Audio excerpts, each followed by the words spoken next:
ভাইরা এবং বন্ধুরা, কিছু এক্সারসাইজ আপনাদেরকে করে দেখাচ্ছি, যেটি হচ্ছে আপনার পিছনের ব্যাকটা এটা কমে যাবে এবং আপনার পেট এবং তলপেট দুটো এবং শোল্ডার দেখে নিন, করে দেখাচ্ছি।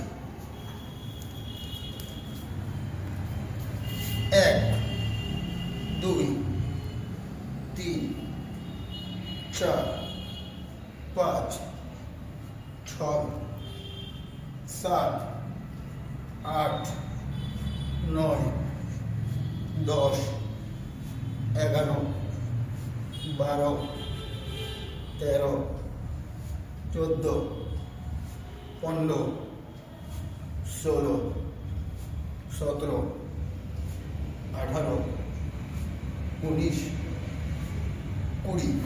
এইভাবে আপনাকে 3 সেট মারতে হবে, তাহলে আপনার পেট, শোল্ডার, পিছনের ব্যাক পেন সব কিছু কমে যাবে। চেষ্টা করুন, আপনিও পারবেন। Thank you.